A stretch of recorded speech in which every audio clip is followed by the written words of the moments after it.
Hi வணக்கம் நண்பா நண்பீஸ். தங்கம் விலை ரூ. 10,000க்கு வருமா? வெள்ளி விலை வந்து ஏன் இப்படி அதிரடியா சரிஞ்சிருக்கு?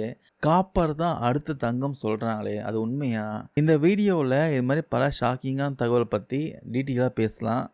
பட்ஜெட்டுக்கு முன்னாடி மார்க்கெட்ல என்ன நடக்க போகுது? வாங்க டீட்டெயிலா பார்க்கலாம். முதலாவதா இந்த வெள்ளி விலை பார்த்தீங்கன்னா, சர்ருன்னு சறுக்கி இருக்கு. அதாவது இந்த வெள்ளி பலூன்ல ஒரு ஊசி குத்துனா எப்படி வந்து காத்து இறங்கும், அதே மாதிரி தான் உச்சியில் இருந்த வெள்ளி விலை பார்த்தீங்கன்னா, இப்போ கிலோவுக்கு கணிசமா குறைஞ்சிருக்கு. ரூ. 3,00,000 மேல கொடுத்து வெள்ளி வாங்குனவங்க, இப்போ விற்க நினைச்சா கூட வாங்கிய விலைக்கு விற்க முடியாது.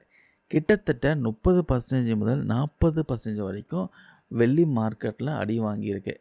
தங்கமும் பார்த்தீங்கன்னா, உச்சத்தில இருந்து ரூ. 10,000 வரைக்கும் இறங்கியிருக்கு.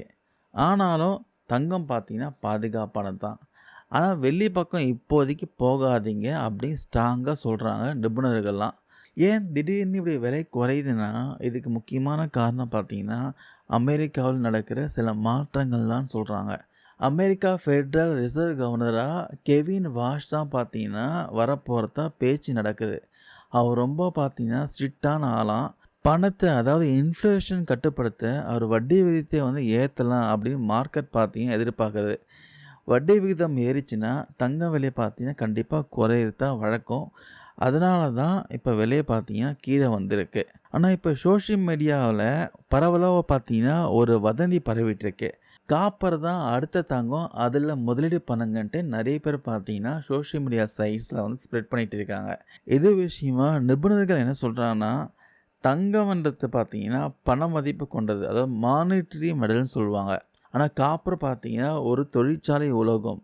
2யும் கண்டிப்பா கம்பேர் பண்ணவே கூடாதுன்னு சொல்றாங்க. இந்த காப்பர் பார்த்தீங்கன்னா, இந்த பேட்டரி, ஒயர் தயாரிக்க பயன்படுத்துற ஒரு பொருள் தாங்க. ஆனா தங்கம் பார்த்தீங்கன்னா, முழுக்க முழுக்க ஒரு மானிட்டரி மெடல். அதாவது பணத்துக்கு நிகரான மதிப்பு கொண்டது தான் தங்கம். 2யும் வந்து குழப்பிக்க வேணான்ட்டு நிபுணர்கள் சொல்றாங்க.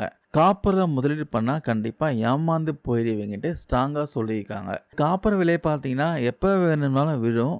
சோசியல் மீடியா பார்த்துட்டு காப்பர்ல முதலீடு பண்ணிட்டு ஏமாந்துராதீங்கன்ட்டு நிபுணர்கள் எச்சரிக்கிறாங்க.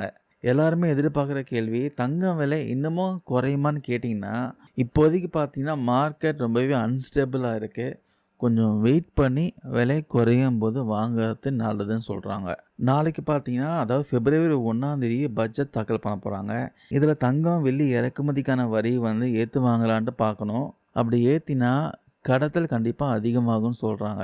அதே மாதிரி நாளைக்கு மார்க்கெட் ஓப்பன் ஆகும்போதே இந்த கேப் டவுன் ஆகி 500 முதல் 600 பாயிண்ட்ஸ் வரைக்கும் சரிய வாய்ப்பு இருக்குன்னு சொல்றாங்க. ஸோ கையில பணம் அதிகமா இருக்குன்னா, தாராளமா பார்த்தீங்கன்னா கோல்டு வாங்கி போட சொல்றாங்க. பிசிக்கல் கோல்டு வாங்கி போடலாம்.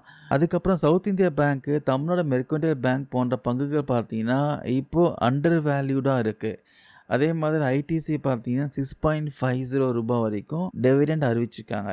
மார்க்கெட் கீழே வரப்போ நல்ல ஸ்டாக்ஸ்லாம் கொஞ்சம் கொஞ்சமாக கன்சிடர் பண்ணலான்ட்டு நிபுணர்கள் சொல்கிறாங்க.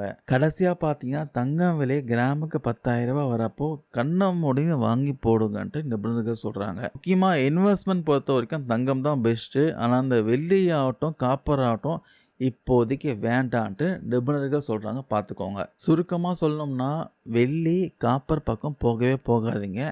தங்கம் விலை குறைந்தா வாங்குங்க. பங்கு சந்தையில பொறுமையா இருங்க. இந்த தகவல் கண்டிப்பா உங்களுக்கு பிடிச்சிருந்தா மறக்காம ஷேர் பண்ணுங்க. ஏதாவது டவுட் இருந்தா கமெண்ட்ஸ்ல சொல்லுங்க. நான் கிளாரிஃபை பண்றேன். தேங்க் யூ நண்பர் நண்பீஸ்.